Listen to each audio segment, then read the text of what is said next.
Pagi, salam sehat, salam bahagia, Viva NKRI. Ada salam baru ya, supaya kita lebih semangat.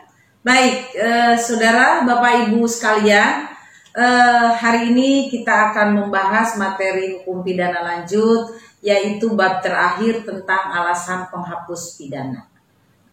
Alasan penghapus pidana ini, atau di dalam bahasa Belanda itu strafrechtelijke, ini adalah alasan yang memungkinkan seseorang yang telah melakukan tindak pidana, tetapi kemudian dia tidak dikenakan sanksi pidana. Kenapa tidak dikenakan sanksi pidana? Pertama, karena perbuatan yang dilakukannya tidak memenuhi rumusan delik. Atau yang kedua, orang tersebut tidak dapat dipertanggungjawabkan.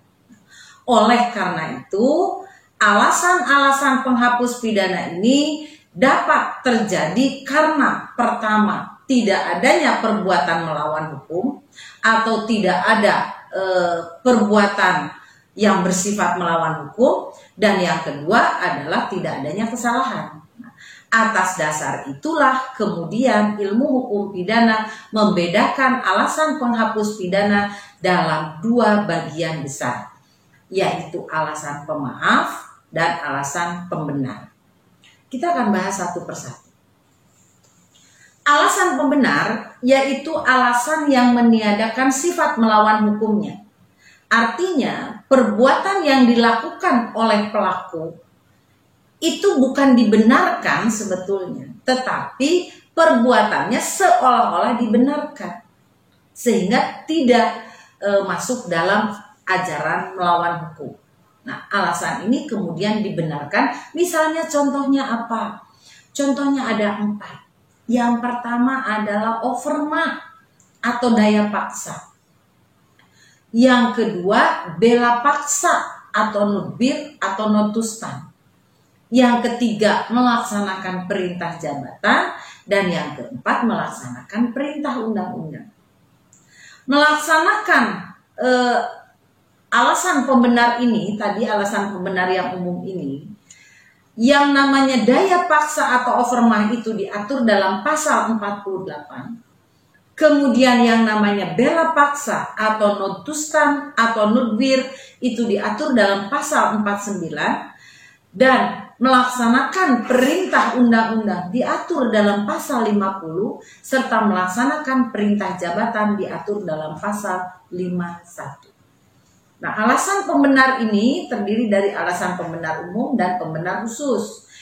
Yang 4 tadi adalah masuk dalam alasan pembenar yang umum. Sedangkan alasan pembenar yang khusus adalah terdiri dari dokter dan para saksi atau para wasit yang menghadiri perkelahian tanding. Kita tahu bahwa perkelahian tanding ini tidak boleh, sudah dihapuskan oleh undang-undang. Tetapi kalau perkelahian tanding itu dengan dasar, dengan alasan untuk olahraga, itu diperbolehkan. Nah, asas yang menyimpanginya namanya adalah asas voluntas injuria. Nah, artinya pertandingan atau perang tanding, perkelahian tanding itu diperbolehkan asal ada wasit atau ada saksi, ada dokternya. Nah, inilah yang biasa terjadi di dalam pertandingan yang seolah-olah seperti perkelahian tanding, tetapi ini adalah dalam kategori olahraga. Yang berikutnya adalah pencemaran demi kepentingan umum karena terpaksa. Ya, misalnya pencemaran itu atau penistaan itu diatur dalam pasal 310 dan seterusnya. Nah, ini adalah masuk dalam delik aduan. Orang bisa dibenarkan dia melakukan penistaan kalau memang itu untuk kepentingan umum. Ya, kalau untuk kepentingan pribadi tidak boleh. Nah, apa yang dimaksud kepentingan umum? Kepentingan umum misalnya ketika seorang jurnalis menceritakan atau memberitakan mengenai satu kronologis yang menyangkut hak privasi seseorang. Itu tidak berarti dia mencemarkan nama baik atau dia menista atau memfitnah, tetapi itu adalah dalam kapasitas dia memberikan informasi publik kepada seseorang. Misalnya seorang pejabat diduga melakukan korupsi, kemudian ditangkap oleh KPK misalnya, kemudian diberitakan di berbagai media. Nah, itu adalah pencemaran demi kepentingan umum. Yang berikutnya adalah yang dihina dengan putusan hakim. Nah, yang dihina dengan putusan hakim ini seperti apa? Misalnya ada seseorang pelaku kemudian dijatuhi vonis oleh hakim 2 tahun penjara misalnya. Nah, tidak berarti bahwa hakim itu sudah menghina yang bersangkutan dengan menjatuhkan vonis, tetapi vonis itu dijatuhkan adalah demi untuk menegakkan keadilan dan kebenaran. Nah, kemudian alasan pembenar ini juga, saudara, ada yang diatur di luar undang-undang. Kalau yang tadi semuanya itu diatur dalam undang-undang, ini ada lagi alasan pembenar diatur di luar undang-undang. Apa itu? Yang pertama adalah Ibu pernah menjelaskan dalam ajaran melawan hukum dalam fungsi yang negatif ares dokter hewan. Anda pelajari lagi, Anda buka kembali, Anda ingat kembali apa itu ares dokter hewan. Nah, ini adalah alasan pembenar di luar undang-undang. Yang kedua adalah kewenangan jabatan. Misalnya seorang apoteker atau seorang penyelidik ilmiah, misalnya seorang apoteker dia memberikan obat berdasarkan resep dari dokter, di mana obatnya itu mengandung narkotika atau nafsa. Nah, artinya dokter itu dia tidak melakukan perbuatan melawan hukum undang-undang narkotika, karena dia dalam rangka memberikan itu sesuai dengan resep dokter untuk pengobatan atau untuk kesehatan.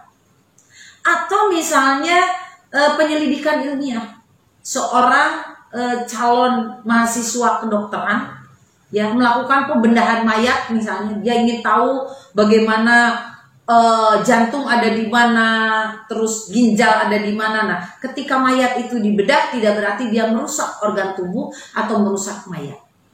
Itu adalah alasan pembenar di luar undang-undang. Satu lagi adalah alasan pembenar di luar undang-undang itu adalah hukuman disiplin. Hukuman disiplin itu misalnya yang diterapkan oleh orang tua terhadap anak. Di dalam undang-undang perlindungan anak kan dikatakan bahwa setiap anak itu harus dilindungi. Nah, tetapi kalau orang tua misalnya mencubit dalam kapasitas dia mendidik anaknya supaya anaknya tidak berbohong, supaya anaknya tidak nakal, itu dibenarkan oleh hukum karena untuk mendidik. Ya. Nah, oleh karena itu tidak bisa si anak itu kemudian melaporkan kepada penyidik bahwa dia sudah dianiaya oleh orang tuanya. Nah, berikutnya yang kedua adalah alasan pemaaf. Nah, alasan pemaaf ini ada 2 alasan pemaaf ini juga. Ada alasan pemaaf umum dan nanti ada alasan pemaaf khusus. Nah, alasan pemaaf umum ini adalah didasarkan pada kualitas atau keadaan tertentu. Misalnya tidak mampu bertanggung jawab, yang diatur dalam pasal 44, tidak mampu bertanggung jawab sepenuhnya, itu diatur dalam pasal 44 KUHP.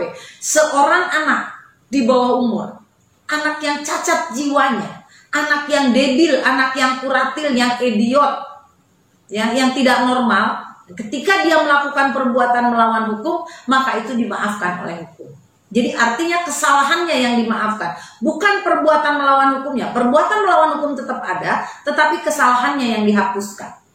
Nah, yang kedua dalam daya paksa dalam arti sempit. Jadi daya paksa itu bisa masuk alasan pembenar, bisa masuk alasan pemaaf. Yang namanya alasan pembenarnya adalah dalam arti yang khusus tadi, tetapi kalau alasan pemaafnya dalam arti yang sempit. Kemudian bela paksa yang melampaui batas. Bela paksa itu diatur dalam pasal 49. Kalau alasan pembenar itu pasal 49. Ayat 1, tapi alasan pemaafnya pasal 49 ayat 2. Nanti kita akan bahas ini. Dan yang ketiga adalah perintah jabatan yang tidak sah. Nah, kemudian ada lagi alasan pemaaf khusus, yaitu memperlancar perubahan ketatanegaraan. Jadi ketika orang mau melakukan kampanye misalnya ya, tim sukses melakukan persiapan kampanye, Tidak berarti dalam kapasitas dia mau subversi, tetapi dia adalah dalam rangka untuk mempersiapkan atau memperlancar perubahan ketatanegaraan dalam rangka pilkada, pilpres atau sebagainya. Nah, kemudian pembujukan kembali yang gagal, mislead it locking, nanti kita akan bahas. Kemudian yang ketiganya, tidak melaporkan kepada yang berwajib apabila ada orang ingin melakukan kejahatan. Dan yang keempat adalah perbuatan pencurian antar suami istri. Nah, ini alasan pemaaf khusus. Kenapa? Karena tidak mungkin di dalam satu keluarga ada suami istri saling mencuri. Nah, kemudian ada alasan pemaaf di luar undang-undang juga ada, yaitu kalau tidak ada kesalahan sama sekali. Tidak ada kesalahan sama sekali artinya ada kekeliruan, ada dualing, ada mistake, ada error misalnya. Nah, kemudian adalah alasan pidana putatif. Nah, sekarang Ibu jelaskan apa yang dimaksud dengan daya paksa.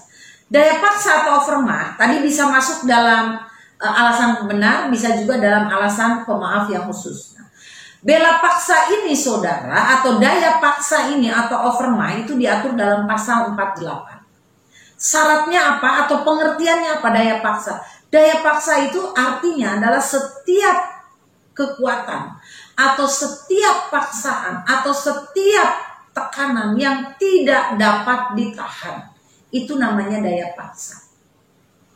Jadi kalau kita mendapatkan tekanan, kita mendapatkan ancaman, kita mendapatkan paksaan yang kita sendiri tidak bisa melawan, maka itu masuk daya paksa. Nah, daya paksa ini dibagi dua, yaitu ada daya paksa absolut, vis absoluta, dan ada daya paksa relatif atau vis compulsiva. Daya paksa absolut atau vis absoluta adalah daya paksa yang sama sekali tidak dapat ditahan baik secara fisik maupun psikis. Misalnya apa? Bencana, ya, bencana alam, atau misalnya wabah, ini juga sama. Ini adalah daya paksa yang absolut. Kalau daya paksa yang relatif artinya daya paksa itu masih dapat ditahan sebetulnya, tetapi kita tidak mampu untuk melakukannya. Ya, misalnya ketika kalau orang misalnya mau dijamret gitu ya. Nah, itu kan tidak mungkin kita pasrah begitu saja. Tetapi tentunya kita mempertahankan. Ketika kita mempertahankan tas yang mau dijamret itu, nah, kita misalnya berontak dan kebetulan si perampas atau si pencopet itu terkena tendangan, nah maka itu adalah menendangnya, itu adalah dalam kapasitas terpaksa kita melakukan. Jadi daya paksa ini dibagi 3 bentuk. Yang pertama adalah pertentangan antara dua kepentingan hukum. Jadi di sini ada pertentangan antara dua kepentingan hukum. Ini ada contoh kasus Papan Karniendes. Ini Ares yang terkenal sekali. Seorang sarjana hukum harus tahu ini sejarahnya. Kasusnya begini saudara. Ada seorang Yunani namanya Karniendes. Nah, kemudian Karniendes ini sedang dalam kapal yang kapalnya pecah. Ya, di tengah laut kapalnya, bukan di laut, bukan di darat. Jadi kapal itu pecah di tengah laut sehingga Karniendes berenang. Dia menyelamatkan diri. Ketika Karniendes sedang berenang, dia melihat ada seorang sesama penumpang yang asalnya dari kapal tersebut sedang ada di atas sebilah balok. Misalnya ini balok, ada di atas sebilah balok. Nah, kemudian Karniendes ingin naik di situ karena dia tidak usah berenang lagi. Nah, tetapi balok ini hanya mampu dinaiki oleh satu orang. Kalau dinaiki 2 orang, dua-duanya akan tenggelam. Sehingga terjadilah perkelahian dan perebutan. Dan Karniendes berhasil merebut balok tersebut. Sehingga dia selamat naik balok ke darat tanpa berenang. Sementara orang yang dari awal ada di atas balok, dia harus berenang. Sesampainya di darat, dia lapor bahwa dia nyaris dibunuh oleh Karniendes. Pada peradilan tingkat pertama, Karniendes dihukum, dipidana. Tetapi pada tingkat kasasi, Karniendes dibebaskan. Dasar pertimbangan hakimnya karena ada pertentangan antara dua kepentingan hukum. Kepentingan hukum yang pertama adalah setiap orang wajib melindungi dirinya sendiri dan atau orang lain. Jadi orang lain itu yang kedua. Jadi yang pertama harus melindungi diri sendiri dulu. Sehingga di situ ada pertentangan. Kepentingan hukum menyelamatkan diri sendiri atau kepentingan hukum menyelamatkan orang lain. Dalam posisi seperti ini, setiap orang punya logika. Pasti akan menyelamatkan diri sendiri dulu. Kecuali kalau itu yang ada di atas balok itu adalah misalnya orang tua, anggota keluarga dan sebagainya, itu lain lagi. Tapi ini kan orang lain. Nah, sehingga di sini Carneades dibenarkan. Nah, inilah yang terkenal dengan ares papan Carneades. Yang kedua, pertentangan antara kepentingan hukum dengan kewajiban hukum. Ini contoh yang terkenalnya adalah option ares tahun 1932 di negeri Belanda atau ares kacamata. Kasus posisinya begini, saudara. Ini hampir sama dengan sekarang. Tapi kalau dulu tidak ada istilah lockdown. Jadi dulu dan bahkan sampai sekarang di negeri Belanda itu ada aturan pemerintah kota. Toko buka dan tutup itu harus sama. Toko itu buka jam 10 pagi, tutup jam 6 sore. Nah, satu hari, satu ketika ada seorang warga datang ke toko kacamata. Dia ingin membetulkan kacamatanya. Tetapi si warga kota tersebut datangnya menjelang toko tutup. Ya, atau mungkin sekitar jam 5 begitu menjelang toko tutup. Terus si toko kacamata itu pemiliknya menolak. Karena toko mau tutup.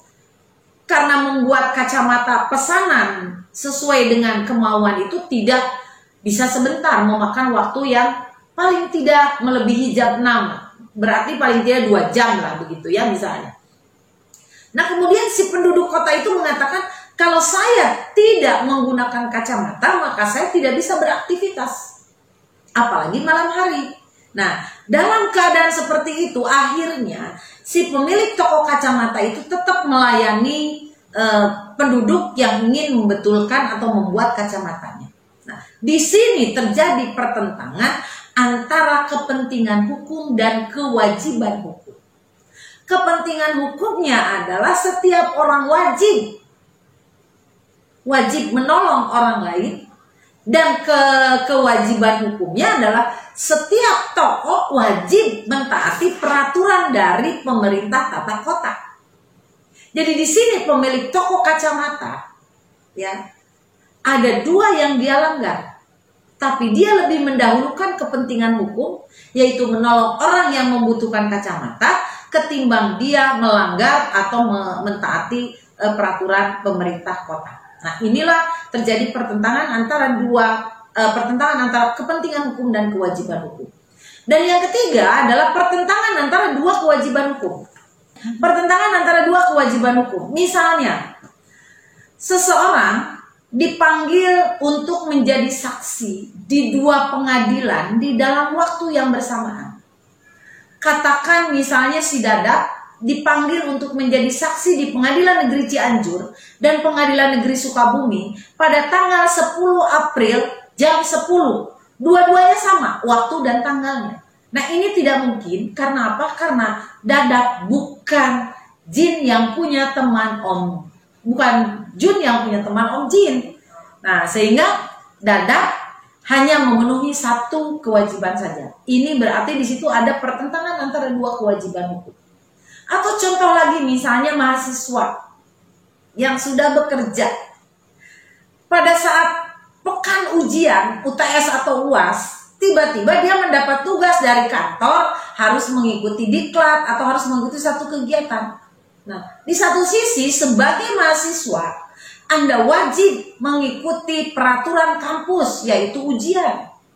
Di satu sisi karena Anda sebagai karyawan, Anda wajib mengikuti peraturan dari kantor, yaitu ikut diklat atau dikjur. Nah, inilah yang namanya pertentangan antara 2 kewajiban hukum. Jadi daya paksa sekali lagi syaratnya harus 3. Jadi Anda jangan mengatakan misalnya, Bu maaf saya kesiangan, terpaksa Bu karena macet. Itu bukan terpaksa. Daya paksa itu syaratnya harus 3. Ada pertentangan antara 2 kepentingan hukum, pertentangan antara kewajiban hukum dan kepentingan hukum, dan yang ketiga pertentangan antara 2 kewajiban hukum. Sekarang bagaimana dengan bela paksa atau nudwir atau nutusta?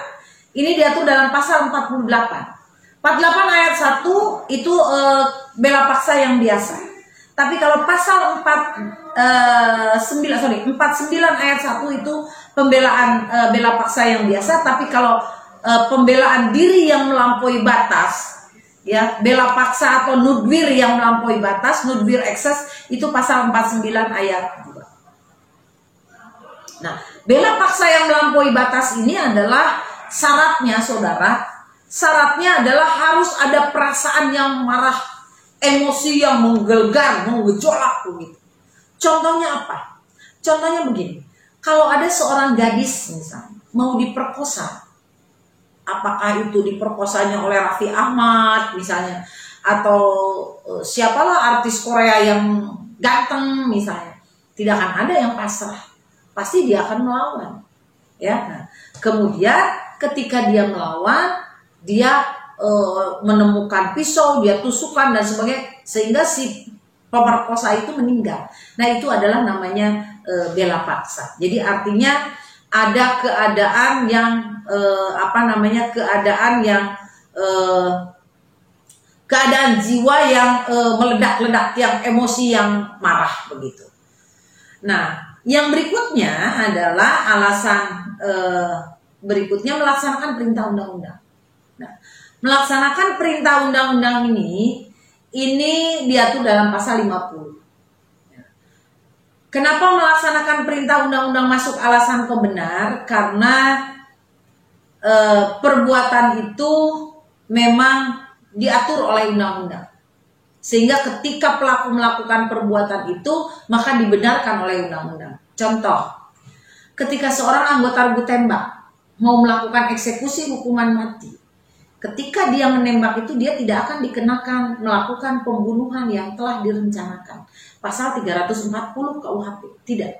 Karena apa? Karena dibenarkan oleh undang-undang. Undang-undang mengatakan bahwa eksekusi hukuman mati dilakukan oleh anggota regu tembak. Nah, jadi begitu. Nah, sehingga perbuatan tersebut, perbuatan dari anggota regu tembak itu dianggap masuk akal. Yang terakhir adalah melaksanakan perintah jabatan. Perintah jabatan ini adalah perintah jabatan yang sah, saudara, yang diatur dalam pasal 51 ayat 1. Apa yang dimaksud perintah jabatan yang sah? Perintah jabatan yang sah itu kalau ada antara yang diperintah dengan yang memerintah ini mempunyai hubungan kerja. Dan hubungan kerja itu harus sah. Misalnya, antara atasan dengan bawahan, antara pimpinan dengan staf, antara majikan dengan pembantu. Sepanjang itu berhubungan dengan lingkup pekerjaan, sesuai dengan standar operasional atau SOP pekerjaan. Jadi kalau pimpinan melaksanakan atau meminta stafnya atau bawahannya untuk melaksanakan satu pekerjaan yang sesuai dengan SOP, maka itu artinya masuk perintah jabatan. Contoh, kalau misalnya seorang anggota reserse diperintahkan oleh komandannya untuk menangkap seseorang yang diduga melakukan pembunuhan misalnya. Nah, artinya ketika dia melakukan penangkapan itu bukan berarti dia melakukan perampasan kemerdekaan, tetapi dia dalam rangka melaksanakan perintah jabatan karena ada tugas dari atasannya. Jelas ya? Nanti kalau tidak jelas kita diskusi di dalam forum diskusi. Nah, sekarang yang terakhir adalah alasan penghapus di luar undang-undang. Alasan penghapus di luar undang-undang ini diatur pertama dalam jurisprudensi. Jurisprudensi itu adalah putusan pengadilan yang sudah mempunyai kekuatan hukum yang pasti dan tetap. Contohnya Ares Dr. Hewan. Ya, ini Ares Khohrat di Kota Hisham tahun 1933. Atau juga ada alasan penghapus di luar undang-undang itu kalau yang bersangkutan tidak ada kesalahan sama sekali. Biasa disingkat taksi. Pertanyaannya mungkin nggak Bu ada taksi? Mungkin. Kalau misalnya ternyata ada human error, salah tangkap. Atau misalnya di situ ada kesesatan hukum. Ternyata yang dilakukannya bukan perbuatan melawan hukum. Contoh anggota regu tembak tadi. Kalau dia dibawa ke pengadilan, kemudian dia didakwa oleh keluarga yang dieksekusi tadi, maka pasti putusannya pelaku eksekusi itu adalah taksi, tidak ada kesalahan sama sekali, karena dia tidak ada kehendak untuk melakukan pembunuhan, melainkan dia melaksanakan perintah undang-undang dan perintah jabatan. Nah, yang terakhir adalah kalau itu menggunakan alasan pembenar, contohnya hukuman disiplin. Apa itu hukuman disiplin? Hukuman disiplin itu hukuman yang diterapkan kepada seseorang yang ada hubungannya dalam rangka untuk membentuk disiplin. Contoh, kalau orang tua misalnya, orang tua tadi menampar, bahkan sampai menampar anak, bukan dalam arti penganiayaan, tetapi itu adalah dalam rangka mendidik. Guru misalnya menyuruh push up karena muridnya bandel. Saya sebagai dosen kemudian mengeluarkan mahasiswa yang tidak mau mendengarkan kuliah. Walaupun Anda sudah bayar uang kuliah lunas, saya punya hak di kelas untuk mengeluarkan Anda kalau Anda misalnya tidak mau mendengarkan kata-kata saya atau Anda mengganggu ketertiban di kelas. Nah, ini adalah alasan pembenar di luar undang-undang. Nah, atau misalnya hal-hal yang lain. Nah, inilah saudara alasan-alasan penghapus pidana. Jadi kesimpulannya ada dua alasan penghapus pidana, ada alasan pembenar, ada alasan pemaaf. Dua-duanya sudah Ibu jelaskan, dan dengan kata lain, dua-duanya sudah Ibu berikan materi ini kepada saudara, dan materi hukum pidana ini sudah selesai. Kalau nanti ada pertanyaan, kalau ada yang belum jelas, boleh kita sambung di dalam pertemuan-pertemuan berikutnya. Akhir kata, terima kasih. Ini adalah kuliah terakhir. Mudah-mudahan pada saat puas nanti Anda semua sehat, semua sudah bayar uang kuliah. Jangan lupa uang kuliah. Nah, kemudian nanti hasilnya lulus. Terima kasih. Mohon maaf menjelang Idul Fitri. Minal aidin wal faizin. Mohon maaf lahir batin. Semoga kita bisa dipertemukan di bulan Syawal yang akan datang dalam kondisi yang lebih baik lagi. Wassalamualaikum warahmatullahi wabarakatuh.